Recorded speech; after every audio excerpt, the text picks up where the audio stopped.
Welcome back to this new episode of Lucky Last. Have you ever wondered what it really takes to thrive in a male-dominated industry, own your own voice, and still stay true to who you are?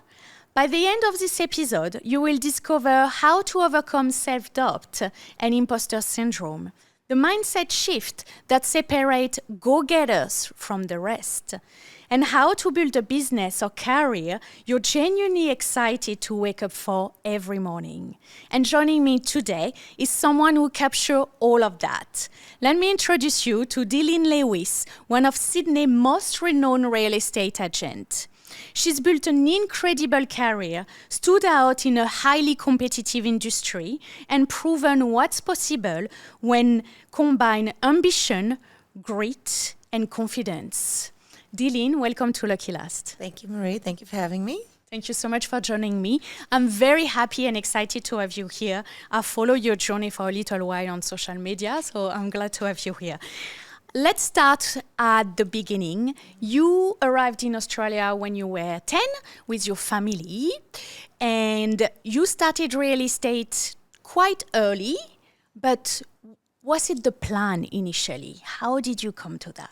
No, there actually wasn't any master plan. I wish I could say there had been, but, you know, I came from a very strict Seventh-day Adventist family, and their ultimate dream for me was to get married within the church and have babies, and that was the plan. I think it's fair to say that that did not go to my parents' plan. Oopsie. Sorry. No. So I was quite rebellious, and I left home when I was 18. I was like, I wanted to, experience the world. And I started working in the city as a legal secretary. And then I answered an ad that it was still when they posted ads in the paper, in the newspaper. And it was a little ad, a six-line ad in the Sydney Morning Herald for a secretary to the director of sales. So I answered that. I didn't really know where Double Bay was. I didn't really have an understanding of real estate. Actually, I had no clue what I was doing. But I knew that I wanted to do something different. Mm-hmm. And so I answered the ad. I went for an interview. I got the job the same day. And I was like, oh, wow. That was easy. And little did I know that what had transpired was the lady that I got the job with had lost a license for drink driving, and she needed a driver, and they employed me as a secretary, but basically what I did was drive around the whole time. So that wasn't that much fun, but what it did do is it's about taking situations and creating opportunities out of that. And I was bored out of my mind, but what it did give me an opportunity to do was listen to the conversations and listen to how deals were made and how listings were secured and how relationships were built. And I have to say I learned from one of the best. She was a really good agent. And so within 6 months she got her license back. I started doing more office work, and I just really loved it. I loved it. And I always say real estate found me. I didn't find it. Although, it's sort of serendipitous. Answered the ad in the paper, and 1 plus 1 equals 2. But, I think also there's sort of divine intervention and providence and that kind of thing, if you believe in that, which I do. So there we are. And within 2 years, because I really loved it, I wanted to go into sales, and I thought I knew so much. And my bosses at the time, both of them said to me, girls, your age, don't do real estate. Now, just to give you some context, we came from a very apartheid-ridden society in South Africa. One of the reasons that my father wanted us to leave and insisted that we leave is that he did not want us to grow up in a society where we're judged by the colour of our skin. He wanted us to be able to live based on our skill set and what kind of people we are and were, rather than by the colour of our skin. And, he fought hard to get us out of South Africa, and that's always been in my mind. So, interesting enough, coming into real estate, I was always underestimated. Girls of colour, there were none at the time working in real estate, certainly not in the East. Girls my age, and certainly there were not a lot of females. It was a very misogynistic industry. So, for all of those reasons, I think my bosses were right to say no. It's not for you. But I just thought, bugger this. I think it is for me. And so I left and I worked at another agency. And they gave me a really good opportunity. And mind you, my bosses were quite right. I had no idea what I was doing. I had no idea.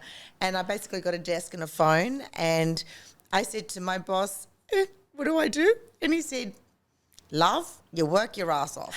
And that was it. That was the direction. It was before internet. It was before mobile phones. It was before we had the training, the abundance of training and the tools that we have now. So basically it was a desk and a phone, and I basically just, my mindset was, I'm going to do it. I'm going to show everybody that I can do it. So my why then was, I want to prove everyone wrong. We're determined to prove them wrong. Very, Yes. very. And I got knocked back all the time because it's like, Delene who? Hang up, you know? But I kind of have this, always had this mindset is if I build one relationship today, that's one more than I had yesterday. And so if I get knocked back 30 times, that's 30 more conversations that I had yesterday, and that's 30 more people that I can contact again in 2 months or 3 months. And pretty soon the hang-ups started to be, oh, gosh, it's you again. God, you're persistent. I'm like, yes, I am. And still to this day, 30 years later, I still get hung up on. And sometimes I get told to F off, and I'm like, okay. And then I'll call back in a couple of months. I'm like, hi, it's Delene. And, you know, I have to say you have to maintain your sense of humour, because you can take this all very seriously and you can take it to heart. But what I learned very early on is resilience, resilience, resilience. I think that was a good thing said by your boss at that time. Work hard and have fun, because yes, you are going to hear no all day long, you know, and if you take it too seriously, you will quit. You are not going to last long. That's right. This is how you build your resilience, learning to accept the no and knowing that this conversation at some point will pay off. It might be in 2 months, in 6 months, in a year, in 5, who knows. That's right. You learn more from going through difficult times than you do from the good times. I think, you know, adversity creates opportunity, and I think it builds the strength. I think there's a saying, and I loved it, I heard it the other day, that storms force trees to create deep roots. And if you think about that, is that I was a girl going into, I didn't have anybody in the industry that I knew. I didn't have anybody in the area that I knew. I didn't have a database. I didn't have parents' connections. That's a lot of the agents do.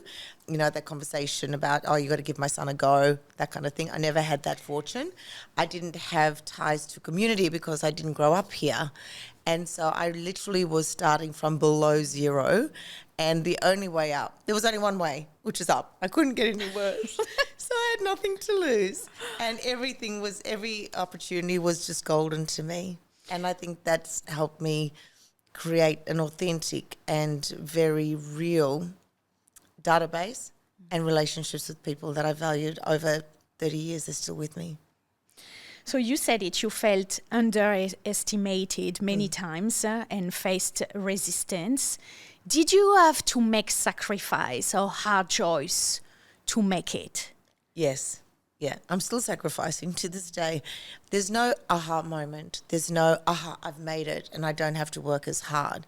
I think the more successful you get, the harder you work to stay at the top or to learn more or to be a mentor to people around you. It's not an isolated moment and it's not an isolated position.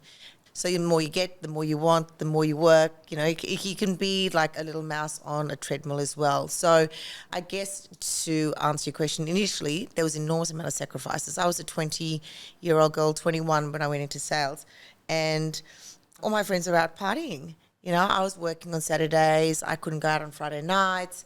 The conversations that I was having with people were a lot more intense and intensive and detailed, rather than the conversations I was having with my peers were like, which pub are we going to go out to on Saturday night? So I had to learn really quickly about what a professional was, and I knew that because of my age, I had to work twice as hard, 3 times as hard, 4 times as hard to prove myself, and I still do. So not only because I was young and I was really a baby, I had no idea what I was doing, but I also had to learn. And how I learned was listen. I would form relationships with people that would teach me, and I was just not shy with asking questions. If I didn't know something, I would ask. And, you just build really lovely relationships that way. And there was no ego involved. It was just, I'm just really excited to be here. And thank you for the opportunity. I remember there was one house in Rose Bay, and their best friends was a quite well-known agent, and I think it was 24 at the time. And this house was worth probably $5-6 million. So that's a long time ago. And they chose me to sell that house over their best friend, who was the head of an agency. And that was such a moment for me. I was so excited. I can imagine. And they just gave me the opportunity, and I really appreciated that. Yeah. And I remember just saying to them, I will not let you down. I will not let you down. And we ran the auction. I think we got like $2 million over reserve. I was over the moon. And for me, it's never been about money because I had none to start off with. So it was always just about the opportunity, the excitement of being trusted enough over people that were far more experienced than me to have that opportunity to grow and to show what I could do. And then obviously extrapolating that is, it's incumbent on you to continue to learn, to grow, not to be scared to ask questions, and to help those people along that didn't have the opportunities as well as I see them. Give back, yes. Yeah. And coming back to this anecdote, do you think these people chose you because you show more hardworking skills, mindset and resilience than their best friend? I think if I was going to put it down to anything, it was the level of enthusiasm that I brought to the table. And when you're young, you are generally more enthusiastic. You are not battle-worn. You are just, I'm right here. You want me to turn up at 11 o'clock? I'm there. You want me to turn up on Sunday? I'm there. Yeah. And I think that I see that as well with now, when someone asks me to do something 30 years later, I do it. It's not a problem because it's about service. And I put myself in the owner's shoes and I say, well, what would I want? What level of service do I want? And if someone has to ask me to do something, that means I haven't thought about it already, and I'm letting them down. Yeah. So I've got to be 10 steps ahead all the time. And as a mother of 3 kids, as a single mother of 3 kids, I've got to be 10 steps ahead of that. And as a business owner, I've got to be 10 steps ahead because you're planning ahead. You're planning 12 months ahead. With kids, you're planning ahead. So with clients, it's no different. It's a relationship that's really important. This is probably the biggest tax-free financial asset, and it's really incumbent on us to treat it with that highest level of respect. I think the problem that we have now in the industry is that it's very much about, it's kind of a braggart mentality. It's like, see me on social, that kind of thing. And that just really gets my goat. I don't like it at all. It's not what I stand for, but it's very much about how many posts you can have, how many clicks you can have, how quick you can sell a property. I sold it in 24 hours, that's not something to be proud of necessarily, because how are you doing the best job for the client by not exploring the market? How are you creating a competitive situation if you don't have enough buyers to give a context? 100%. And it's very much about that. It's just quick in, quick out. And I just don't work that way. I value the relationship. I value the process. And I value the fact that I know that owner knows that I will walk away clean, and I will not walk away unless I've done every single thing in my power.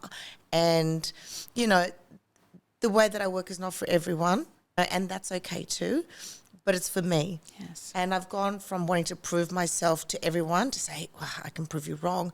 Now I'm at a point where I'm proving it to myself that I can walk a path of authenticity, of goodness, of kindness, of service. I can give back, and I'm proud of what I'm doing in my industry, and I walk away every day knowing that I've done that for myself.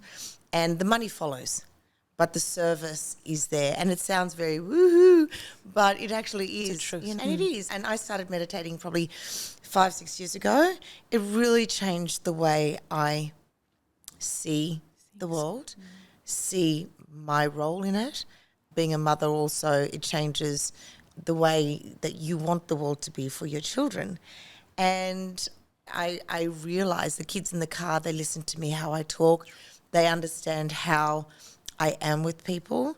And I don't judge people by how much they have. I judge them by how they are to me.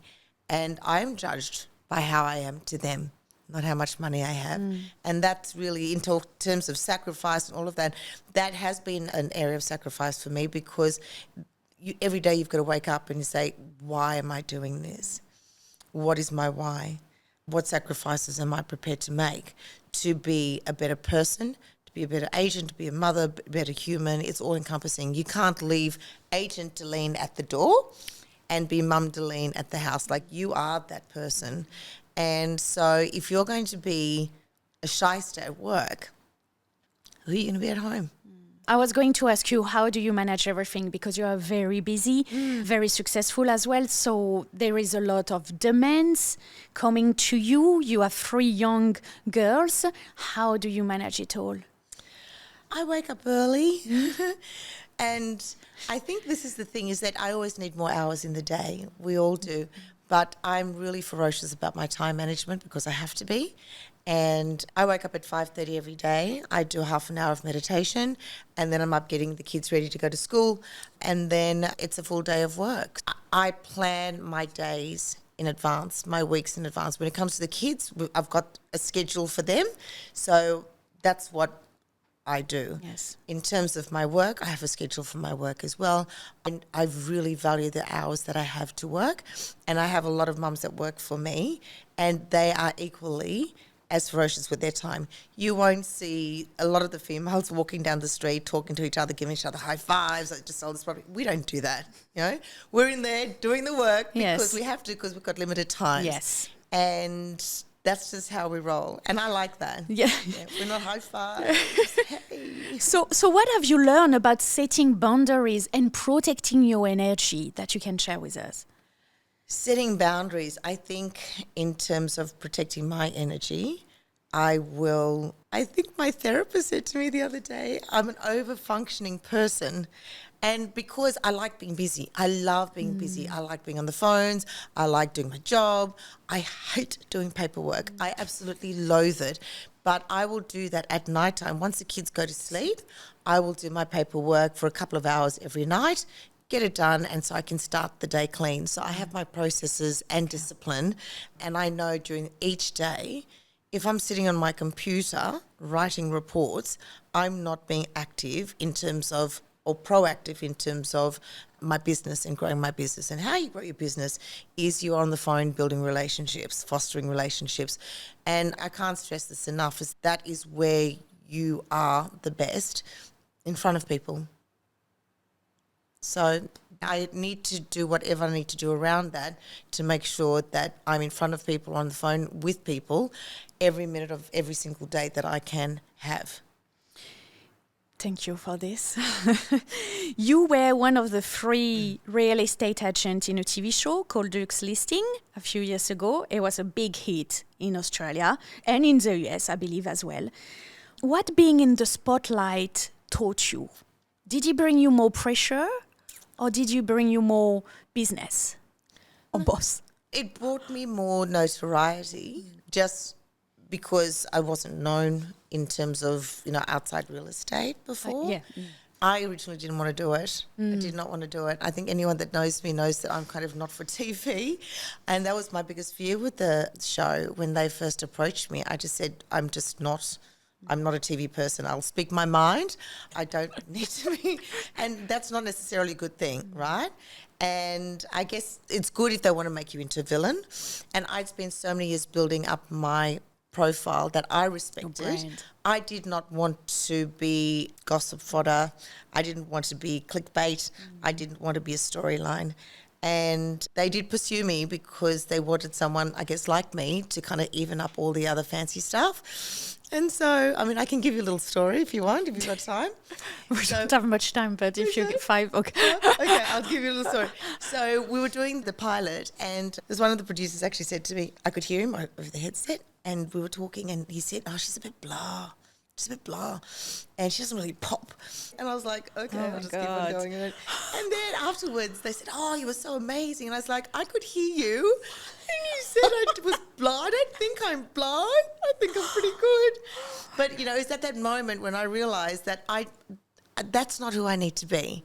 And my friend who was in TV at the time, he just said to me, listen, they're going to ask you to do all manner of stuff. You only do things that are real for you. Be who you are, because then that's all they can use. And that's just stuck in my mind. And there were times where they said, oh, I suggest you do this, suggest you do that.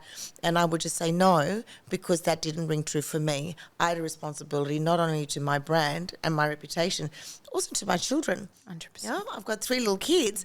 I don't want them to be, embarrassed by something that their mum did just so I could be famous. That was never my intention. So over and above, I was really happy with the show. I was really happy with the story that they told. And I was pregnant in the last season and I didn't tell them. So I was throwing up in the back every second. Gosh. And they must have thought, oh, she's had a big night or whatever. But I didn't tell them until the end because I didn't want that to be the story. So it's really important, I think, when you are in the public eye to keep things to yourself that are precious. So I tried to do that as well. I think it reflected very well, like your own brand, your it? personality. Yeah, you seem really true and authentic and professional and confident. So it's good that you had this opportunity to bring that with the producer because it definitely reflected well on you. That's for sure. good. Yes, yeah, really liked it. Thank you. Not talking about your business, you own Leg & Simon in Double Bay. You are as well a director and a shareholder of the whole corporation. Yeah. How do you build trust with high-level clients? I know you mentioned earlier, you said like a lot of talking, building confidence, coming back months and weeks later. You have a huge portfolio. How did you manage to get this? One thing with me is that I will treat you the same as I will treat somebody else. So it doesn't matter to me the money. It matters to me the relationship. And I've just never been that person. And I don't want to be either. The high-level executive and the builder that comes to my office, they will get treated the same way because I respect the relationship and I respect the person. And so how you build trust with one person is exactly the same way you build trust with the other, which is over-deliver, over-service, be authentic, be genuine, really want to help, and that comes through. And don't make promises you can't keep. That's a big one, I think. Just deliver. Yeah, do what you say. Yeah. Absolutely. Yeah. Now, It's not hard. There's no secret. I know, I agree. And I don't know why. I feel sometimes it looks so difficult for some people to deliver. Do you know what? I think also a lot of agents try and make it look a lot more complicated than what it really is because they need to build their profile or they need to make themselves look really important. The service part of it is not difficult. The hours that we put in behind the scenes, that's really difficult. But that's no different in any industry. If you want to rise to the top, you have to do the hard work behind the scenes. I hear some people saying, oh, agents are the hardest working people in any industry. I was like, that's just not true. That's just not true. That shows a lack of respect for other people that do equally as difficult jobs, even more so. And I think it's just more, we get paid really well for what we do. And I think with that comes an absolute responsibility to deliver the highest level of service right across the board all the time. I have 2 more questions. What does success means to you today and has it changed over the years? It absolutely has. Success when I was beginning in real estate, when I started in real estate, was proving everyone wrong and getting those listings and being able to buy a car and be able to buy my first watch. Success to me now is, I mean, it's not linear. It's multi-layered and you evolve. And I think that for me now, true success for me is the happiness and health of my children and my family, my level of contentment in this world, knowing that I'm doing good and I am good and I am trying to be better every single day. That to me is success. The money is not a definition of success. And I see people every day with lots and lots of money that are desperately unhappy. And that doesn't bring you happiness either. It does help to pay the bills and that's very handy. But I think in terms of success, it's all-encompassing every different aspect of your life that you bring fulfillment to and genuine happiness. That to me is that little ball of success that I want to hold in my hands all day long. It's a beautiful answer. One more. If you could speak directly to a woman who has a business or trying to build a career but is struggling between motherhood, the trenches, everything, what would you say to her? Just be kind to yourself. Life is a marathon, and really in that, people used to say this to me all the time, is that you have to fill up your own cup, right? You've got to put your oxygen mask on first. And we give and give and give and give because that's what parenthood is about. But also you can't give if you don't have anything in the tank. And so for me, there are non-negotiables in my life that make me better as a woman, as a mother, as a professional. And for me, that's meditation, that's my exercise, that's my mental health. Without a good program for mental health, that you really can't survive this world. And I don't want it to survive. I want to thrive in it. And how do I thrive in it? I know that I have to meditate every day, sometimes twice a day, sometimes 3 times a day if times get really tough. I know that my mental health and my health will always come first, and then I can give to others. And I say to mums, there's nobody that's got that magic wand that has the balance all worked out. People say to me, oh my God, you make it look so easy. And it's not. I'm like that duck paddling underwater, looking calm underneath, but the legs are going madly underneath the water. And that's basically what my life is. But it is filled with happiness because I design it, because I work hard for it. And there are sacrifices all around that. But what is my why? Why am I here? What is important to me? And if everything else falls apart, what am I going to hold close to me that makes the most difference? Perfect. We will end this conversation on these beautiful words. Deline, thank you so much for coming. Thank you for watching or listening to this episode this week. Thank you. Today, Deline reminded us that rejection is not a sign to stop. It's a training ground for resilience when you keep your eyes on the bigger vision. Deline showed us that Mama, protecting your energy is not selfish. It's essential if you want everything else to work. And most importantly, she proved that your circumstances don't get to decide your life. You do. You choose a path that matches your soul and you take it one brave step at a time. If you want practical tips, inspiration, and strategies to grow your business, join my newsletter via the show notes and get exclusive content to help you show up online confidently. New episodes are dropped every Tuesday and Thursday. Remember to hit follow so you never miss an episode.